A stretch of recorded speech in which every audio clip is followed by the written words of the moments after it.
Welcome to my views and news. This bulletin has new stories from Ethiopia, Eritrea, and Sudan. Firstly, Wellega viewers, where clashes are being reported in East Wellega between Amhara, Fano fighters and Oromo locals. Are the Fano fighters from the Wellega zone, or did they enter from the Amhara neighboring region?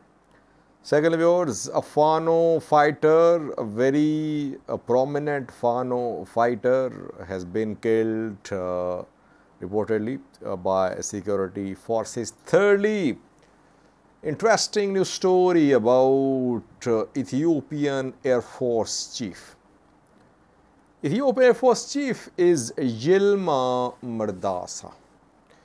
He was appointed as the head of Ethiopian Airlines Management Board a few days ago. He replaced Girma Wake. Pictures of Yilma Merdasa are being shared with Yilma Merdasa wearing a watch, costly watch, expensive watch, a brand of watch.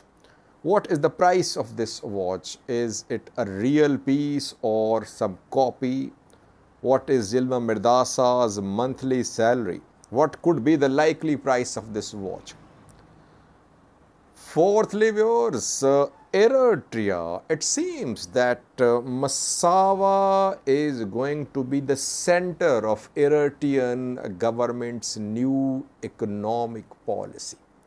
Massawa city, port city.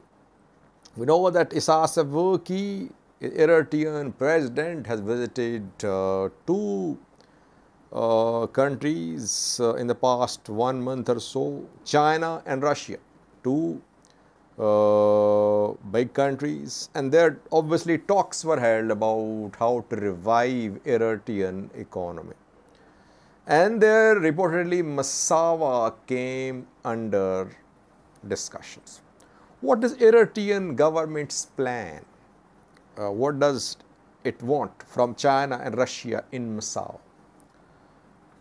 Lastly, we have Sudan, where Sudanese military, Sudanese government led by the military general Al-Burhan has rejected Kenya as the head of a committee formed by IGAD to mediate between Abdul Fattah al-Burhan and Rapid Support Forces. And secondly, Rapid Support Forces issued a statement about the death of West Darfur governor who was arrested by Rapid Support Force members. He was killed.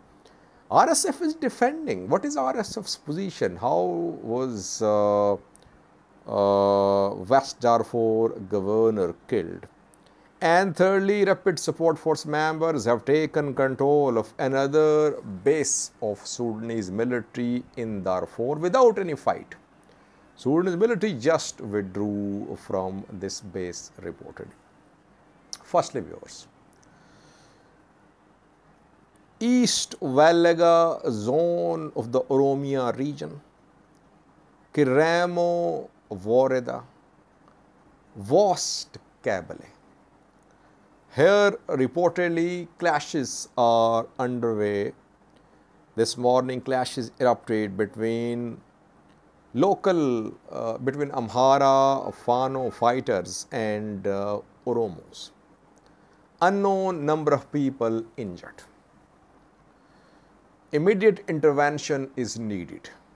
Why? Because there are no security forces, government security forces in the area reportedly. Both sides are fighting. First question is, where did Fano fighters come from? From neighboring Gajam, or are they based in Wellega? In Wellega, in bordering areas of Amhara, Wellega, locals are armed, local Amharas are armed. They have formed small Fanos, you can say. On village level, they have formed local defensive groups. Purpose is to defend their local communities. There is no central leadership of Fano factions in Wellega. These Fano fighters are based in Wellega, and they are basically locals, local farmers, etc. So the attacks in Wellega by Amhara armed men are not from Amhara mostly. Local Amharas are armed too. Local Oromos are armed too. OLA is obviously armed. Fikade Abdisa's Oromo Liberation Army armed too. There is Ethiopian National Defense Force too in this area. There are government-backed militias too. There is Oromia Police too. Several players. And when fighting erupts, sometimes it's between Ola and government forces, sometimes between Amhara Oromo farmers, sometimes between Ola and Amhara farmers. Oromia government has been trying to disarm Amhara farmers. It could not. But Oromia government has been saying that Amharas are being armed in Wellega, that outsiders are arming Amharas. Outsiders, groups based in the Amhara region, they say that people are in danger. Their lives are in danger. Last year, hundreds were massacred in Tole. Majority of them Amharas. So that is why, yes, from neighboring Amhara region, Amhara farmers based in Gajam receive support, logistical support, arms, etc. Fighting in West Kabale, Kiramo, Wareda is between local Amhara farmers and local Oromo farmers. Both sides are armed. So you see that for permanent lasting peace in Wellega, you need disarmament of all sides. Ola as well, Fikade Abdisa's group too, Amhara farmers too, Oromo farmers too. That is the way forward. Otherwise, Wellega is heavily weaponized area now, because all sides believe that they are in danger, all ethnic groups. So that is why they try to keep themselves fully armed. Government intervention is needed in Kiramo, because almost a year ago, a massacre happened in Gimbi in Tole, in which hundreds of ethnic Amharas were massacred. And in some other massacres, Oromos were killed too. Secondly, viewers, a prominent Fano fighter has been shot dead. He's been very active in Gondar, Matimma, Bahirdar, touring different cities, organizing people, mobilizing people, trying to highlight the atrocities being committed allegedly by security forces against Amhara people, against Fano fighters. He was seen in Bahirdar in the past too, in Matimma, in Gondar too. His name is Ascalio Elebaccio. Ascalio Elebaccio has been shot dead by security forces reportedly. That is what is being reported by most sources. Where was he killed? Did he die in some clash with security forces? We don't know, but his death is being confirmed by Fano-backed pro-Fano news sources. Thirdly, viewers, Yilma Merdasa, Ethiopian Air Force Chief. Yilma is now the head of Ethiopian Airlines Management Board too. He was appointed the head of the board a few days ago. He replaced Germa Wake, and he is head of Ethiopian Air Force too.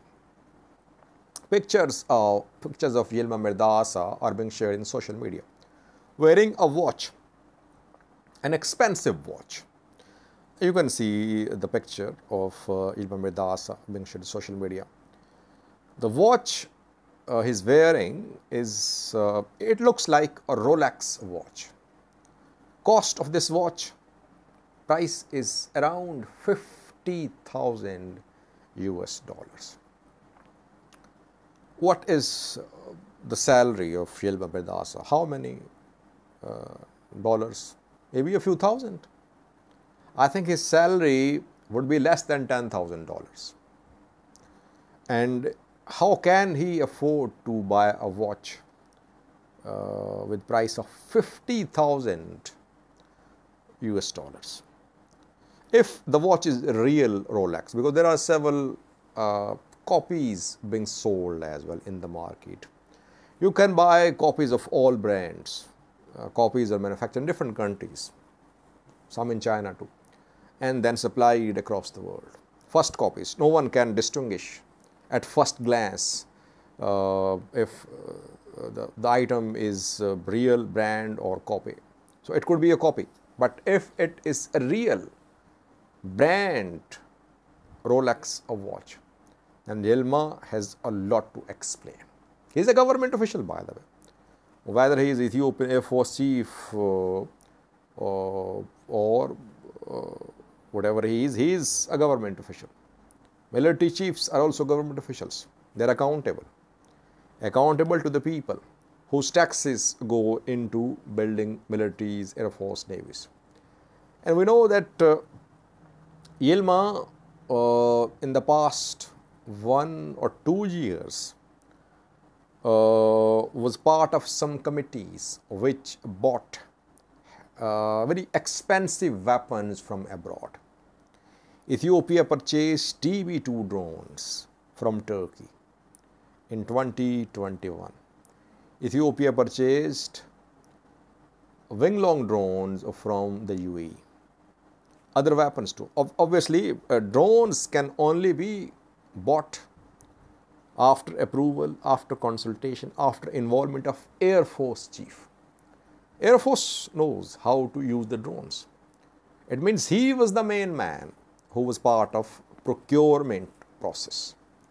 He was in charge of committees, part of the committees. That is why he has a lot to explain. Where did he get this watch from? Gift? Bought it? First copy? Can he explain the source of funding? Which he should. Let's see. We'll try to update you if he shared his position. Before a fourth news story about Eritrea, one clarification. Several viewers contacted me. They said, Sajid, in Shaggar, you said more than 10,000 houses have been demolished by Shaggar city, but actual number is more than 100,000. That is what Human Rights Commission of Ethiopia reported, that more than 100,000 houses have been demolished in Shaggar city. Now, Eritrea viewers, Eritrean President is planning something big for years. But now he thinks it's the right time to implement his plan. I've been saying that Eritrean President is focused on revival of economy or economic progress now. Perhaps he knows that now there is no real tangible threat to Eritrean national security. He saw TPLF as a threat.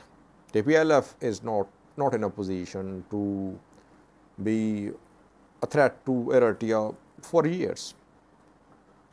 Isaias Afwerki had a vision of building free trade zones on Eritrean soil, on Eritrean coast of Red Sea. So around a decade ago, Eritrea announced to build free trade zones in Massawa, in Assab. Both are port cities.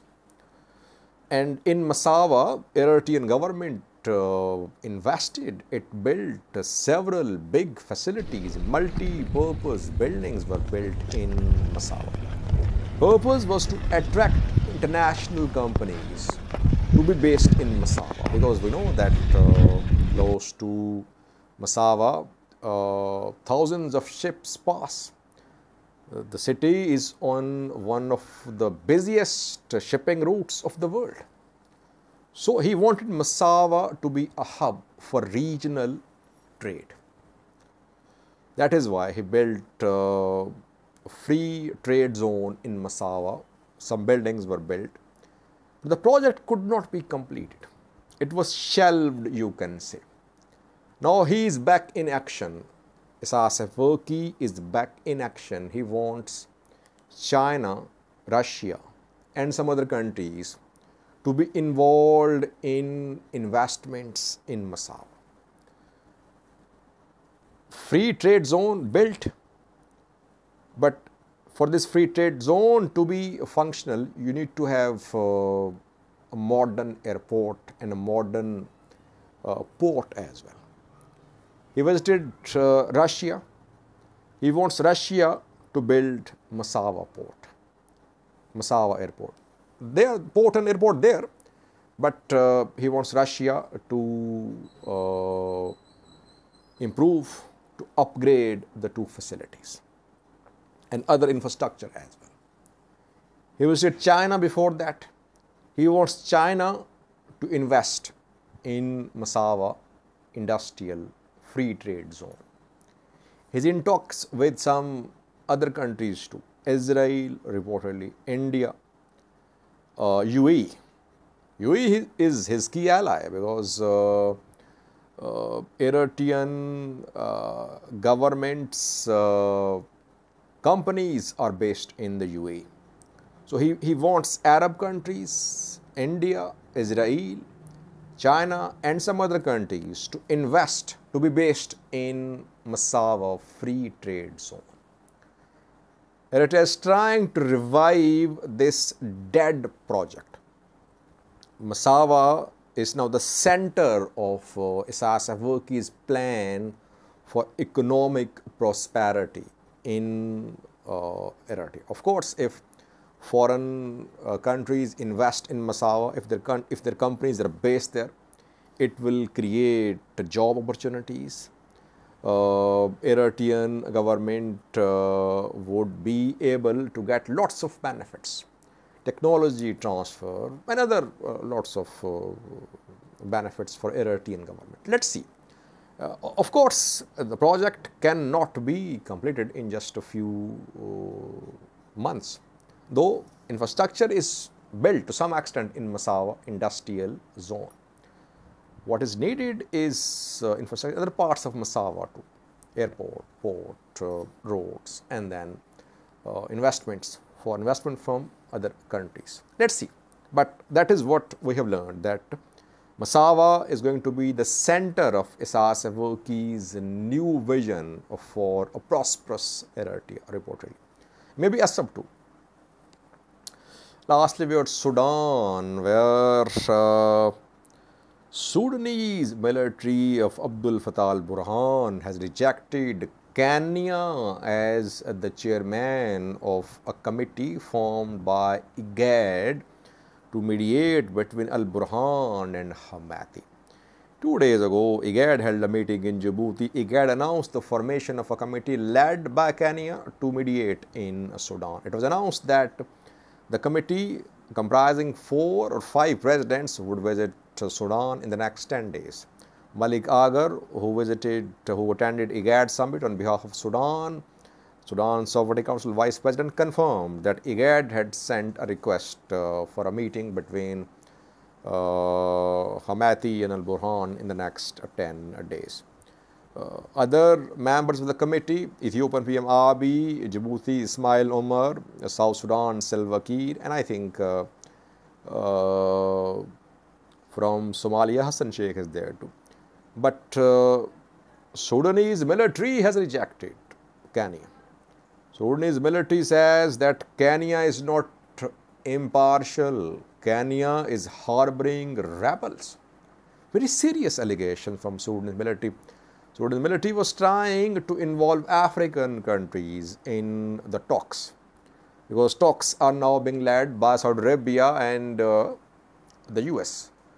But both are seen closer to RSF. That is why Sudan military sent Malik Agar to African countries, visited South Sudan, Kenya, Uganda.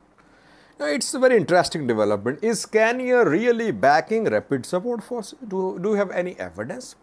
I think a few days ago, William Ruto, Kenyan president, used very strong words against both Al-Burhan and Hamati. He, I think, said that the two should come to senses. It should stop what is happening. They are killing people, they are destroying Sudan. Maybe Sudan's military did not like his comments. But we have no confirmation or evidence that Kenya is actually backing rapid support forces. Secondly, viewers, rapid support forces are defending their position about the death of killing of West Darfur governor. West Darfur governor Khamis Abu Bakr was arrested by rapid support force members. We saw a video confirming. Rapid support for General Abdul Rahman was seen grabbing West Darfur governor. Later, the governor was killed. RSF today issued a statement saying that it did not kill West Darfur governor. Very interesting statement by rapid support forces. RSF says that some tribal fighters, outlaws, they attacked residents of West Darfur governor. Rapid support force came to know of the incident. They arrived at the residence. They took the governor in their custody. They took him to government headquarters, but where hundreds of armed fighters from a tribe attacked the government headquarters. RSF fighters could not save the West Darfur governor, and he was killed by those tribal fighters. Who would believe this nonsense? Rapid support forces abducted West Darfur governor, and I think before his killing, in an interview, he had accused rapid support forces. In an interview, he had said that rapid support forces were committing atrocities in Al Janina. And Al Janina is devastated. Al Janina is in West Darfur. After that, he was kidnapped by RSF fighters and killed, but RSF is denying the involvement in the death of West Darfur governor. Thirdly, viewers, third story is about a military base taken by rapid support force without any fight in Darfur, South Darfur. I think this military base of Sudanese army is situated in Rahad al-Bardi. Rahad al-Bardi is in South Darfur, I think, because this town is to the west and south of Nayala. So it is in South Darfur, I think. Here, Sudanese military did not put up any fight. It just withdrew from the area, and rapid support forces took control of this military base. And and to the west of Rahad al-Bardi is a town on Sudan, Central African Republic border, which was taken by rapid support forces 2 days ago. So gradually, rapid support force members are consolidating their control of areas on Sudan, Central African Republic border, on Sudan, Chad border too, reportedly. Thank you for watching.